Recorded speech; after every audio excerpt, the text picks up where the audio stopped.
ఈరోజు కథ నా నువ్వు నేను రచించిన వారు వనజ గారు.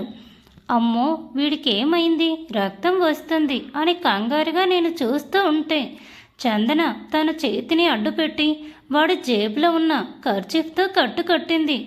నిజంగా నాకు తెలియదు ఇలా జరుగుతుంది అని. ఏదో కింద పడతాడో అని అనుకున్నా, కానీ ఫుట్పాత్లా ఉన్న అక్కడి రోడ్కి సైడ్కి అమర్చి పెట్టిన బ్రిక్స్ తలకి తగిలాయని నేను కూడా కాలు అడ్డం పెట్టే ముందు చూసుకోలేదు. ఫస్ట్ టైం చందన నన్ను కోపంగా చూసింది. కారణం నేనే అని తెలిసిపోయిందేమో అనుకున్నా, కానీ కాదు. వసుధ, నువ్వు పక్కనే ఉండి కూడా ఎందుకు చూడలేదు? బావకి చూడు ఎంత గాయమైంది అంటూ ఏడుస్తూ చూస్తుంటే నాకే బాధేసింది దాన్ని చూసి. అప్పటికి కూడా ఆ కుక్క వాడిని నాకు తిట్టాలని కూడా అనిపించలేదు. నా వైపే చూస్తూ నేను అడిగిన జామ పండు కోసిచ్చాడు. ఉఫ్, ఏంటిరా వీడు ఇలా ఉన్నాడు అని నేను అనుకుంటుంటే, అబ్బా చందు, ఫస్ట్ ఆ ఏడుపు ఆపే, ఎందుకంత రచ్చ చేస్తున్నావు? బ్యాండేజ్ వేస్తే తగ్గిపోద్దులే అని ఆ వీరగాడు అరుస్తుంటే, నీకేం తెలుసు బావా, నీకు జాండీస్ వచ్చినప్పుడు బ్లడ్ ప్లేట్లెట్స్ కూడా తగ్గిపోయాయి. ఇప్పుడు చూసావా ఎంత రక్తం పోయిందో? పద ఫాస్ట్ హాస్పిటల్కి వెళ్దాం అని చందన ఏడుస్తుంటే ఆ సాంబాగాడు నన్ను కోపంగా చూసి హాస్పిటల్కి వెళ్ళడానికి వీరాని పట్టుకున్నాడు. వెనుక చందన, ఈషా కూడా వెళ్ళిపోయారు. వాడు వెనక్కి వెళ్తూ కూడా నన్నే చూస్తున్నాడు. ఆ క్షణంలో నా బ్రెయిన్ అండ్ మైండ్లో నథింగ్ ఫీలింగ్. బొమ్మలా నిలబడ్డా లత నన్ను క్లాస్కి లాక్కెళ్ళిపోయింది. మధ్యాహ్నం వరకు క్లాస్లో ఒక బెంచ్ టేబుల్ లాగా నేను కూడా ఉన్నాను, అంతే. అసలు మనసులో లేదు. హాస్పిటల్కి వెళ్ళి చూడు అంటూ మానవత్వంతో ఉన్న బ్రెయిన్ చెప్తుంటే మనసేమో వద్దు, వెళ్ళొద్దు, వాడు దీన్ని ఇంకా అడ్వాంటేజ్ తీసుకుంటాడు అని హెచ్చరిస్తూ ఉంది. మళ్ళీ బ్రెయిన్ ఎలా అయినా వాడికి దెబ్బ తగిలింది నీ వల్లే కదా, వెళ్ళు అంటుంది. మనసేమో వదిలే, అంత పెద్ద దెబ్బ కాదు, జస్ట్ గీరుకుపోయింది, వాణ్ణి చూసుకోవడానికి మరదలు ఫ్రెండ్ ఉన్నారు, నువ్వు వెళ్ళి ఇంకా హోప్ పెట్టాల్సిన పని లేదు అని చెప్పడంతో తల పగిలిపోయింది, ఎటూ తేల్చుకోలేక. అందుకే ఒక నిర్ణయానికి వచ్చాను. ఏంటి చెప్తానని ఎక్స్పెక్ట్ చేస్తున్నారా? అంత లేదు, జస్ట్ వెయిట్ అండ్ వాచ్. నా పాటికి నేను క్లాస్ వినడంలో పడిపోయాను. సాయంత్రం అయినా కూడా వీరాని చూడ్డానికి నాకు వెళ్ళాలనిపించలేదు. కానీ మనసంతా దిగులుగా ఉంది. నా వల్ల ఒకరికి చిన్న దెబ్బ తగిలినా కూడా గిల్టీగా అనిపిస్తుంది కదా. అలాంటిది వీరాకంత బ్లడ్ కారుతూ దెబ్బ తగిలేసరికి ఎలాగో అయిపోయింది మనసంతా. ఈ విషయంలో నాకు ఏది జరిగినా కూడా అదే విరాట్కి చెప్పాలని తుత్తర ఉంది కదా. కానీ ఈ విషయం చెప్తే నన్నేమో కానీ వీరానేమైనా చేస్తాడని భయంతో అసలు మొత్తానికి వీరా విషయమే విరాట్ దగ్గర దాచిపెట్టేశాను. త్వరగా చెప్పను. సరే, నేను నిర్ణయానికి వచ్చాను కదా, మీకు చెప్పను, మీరు తెలుసుకోండి. ఇంటికి వచ్చి కాసేపు మూడిగా ఉన్నా కూడా నన్ను ఇంట్లో నవ్వించడానికి మా రఘు ఉన్నాడు కదా. నా మాడు ఫేసు 3 క్షణాల్లో అలా మార్చేసి నవ్వించేశాడు.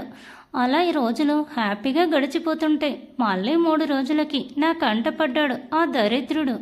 దరిద్రుడంటే ఈసారి కొత్తవాడు కాదు లేండి, ఆ వీరానే. ఏం చేయాలో కూడా నాకు అర్థం కాలా. ఎంత చెప్పినా కూడా నా వెనక పడుతున్నాడు. వాడికి బంగారం లాంటి మరదలు చందన ఉంది కదా, మళ్ళీ నాతో ఎందుకు రావడం, నన్ను ఎందుకు తగులుకోవడం అని అనుకుంటూ ఏదో పలకరించకపోతే బాగోదేమో, మన వల్లే కింద పడ్డాడన్న ఇదితో ఎలా ఉంది వీరా అని నేను అడిగిన పాపానికి ఏం జరిగిందో తెలుసా? వాడు, వసుధ, నువ్వు నన్ను బాగుందని అడిగావా? నిజంగా నీకోసమే నేను త్వరగా కోలుకున్నా తెలుసా అని ఓవర్గా మాట్లాడి నా మైండ్ని బుర్రని ఇంకా పాడు చేశాడు వేస్ట్ ఫెలో. ఇక వాడిని ఎలా చూడాలో కూడా నా దగ్గర ఎక్స్ప్రెషన్స్ కరువైపోయి క్లాస్ రూమ్కి బయలుదేరిపోయాను. ఈసారి ట్విస్ట్ లత ఇచ్చింది. ఏంటి అంటే దాని పెళ్లి కార్డు తెచ్చి పెట్టింది. ఏంటి, నా పెళ్ళి నేను కావాలనుకుంటుంటే ఆ విరాట్ గాడు, సారీ విరాట్ ఇక్కడ లేడు కదా, మా విరాట్ మహాశయులు మాత్రం తెలియని వాయిదా వేస్తూనే ఉన్నారు ఎంగేజ్మెంట్ చేసుకొని. కానీ నువ్వు మాత్రం ఇంత ఫాస్ట్గా ఎప్పుడో సంవత్సరం తర్వాత అన్న పెళ్ళి ఎంత ఫ్రెండ్కి ప్రీ ఫోన్ చేసుకుంటూ వస్తున్నావే అంటూ పోనీలే, ఎలాగైనా నా ఫ్రెండ్ అయినా నీకు పెళ్లి జరుగుతుంది కదా, నాకు సంతోషమే అంటూ ఆ కార్డ్ తీసుకొని చదివాను. దాంట్లో ఒక షాకింగ్ న్యూస్ కనపడింది.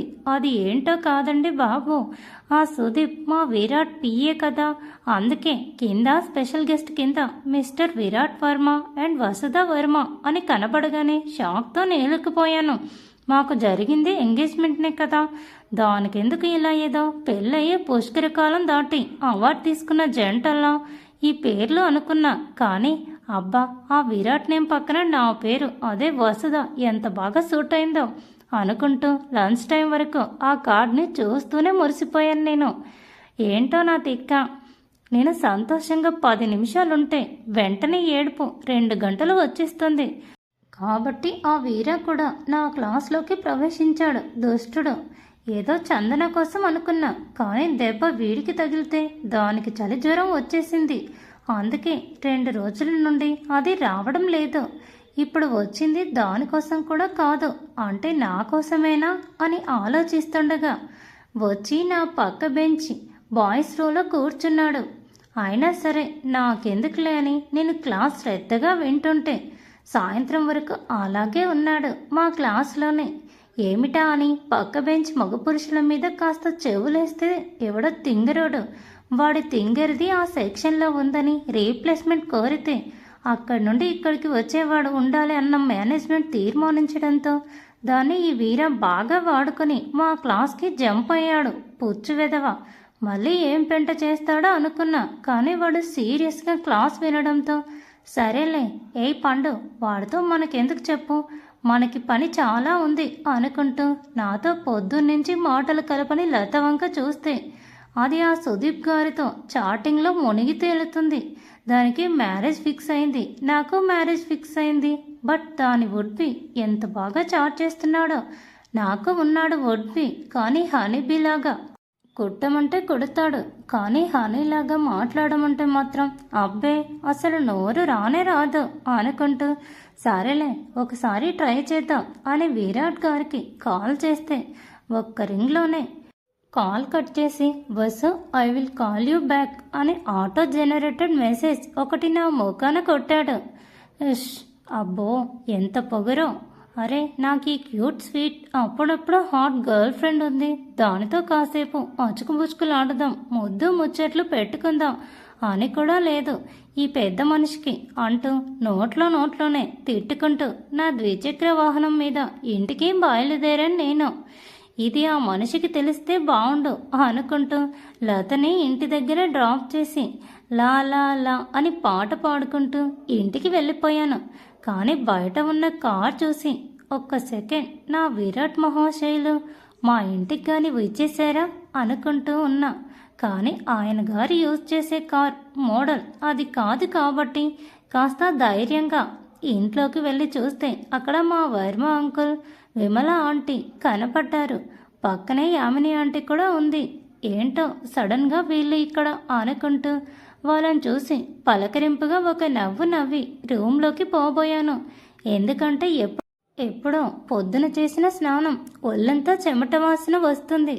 పైగా అందరిలాగా మేకప్ బ్యాగ్లో క్యారీ చేసే ముఖం కూడా నాది కాదు కాబట్టి ముఖం వంగిపోయిన మందర పువ్వులాగా అయిపోయింది. 2 minutes ఆంటీ అని నేను నా రూమ్లోకి వెళ్ళిపోతే మా అమ్మ నా వెనకాలే పోలోమని వచ్చేసింది. సునీత ఏంటి అని నేను దడుచుకొని అడిగితే ఆవిడ గారు చెప్పింది విని నాకు కోపం సర్రున వచ్చింది. సునీత అనుకుందంట నా కంఫర్ట్ కోసం నేను ఎక్కడ shorts, night dress, T shirt వేసుకుంటానో అని ముందే చూడీదార్ వేసుకోమని చెప్పడానికి వచ్చింది అంట నా మాతం. ఆ మాత్రం కామన్ సెన్స్ నాకు లేదు అనుకుంటుందా ఈవిడ అనుకుంటూ అమ్మ సింగర్ సునీత గారు, నాకు తెలుసు మీ అంత బ్రెయిన్ కాకపోయినా కూడా నాకు కూడా కొంత మెదడు ఉంది, అది కూడా పని చేస్తుంది అని చెప్పి వెళ్ళి ఫాస్ట్గా స్నానం చేసి రంగురంగుల చుడిదార్ వేసుకొని దుపట్టా కూడా వేసుకున్నా.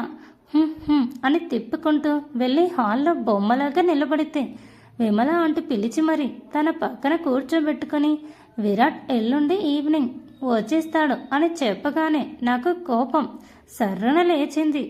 ఇప్పుడు మన పండు పాపకి కోపం ఎందుకు వచ్చిందో తెలుసా మీకు? Thanks for watching. Please subscribe my channel for more videos.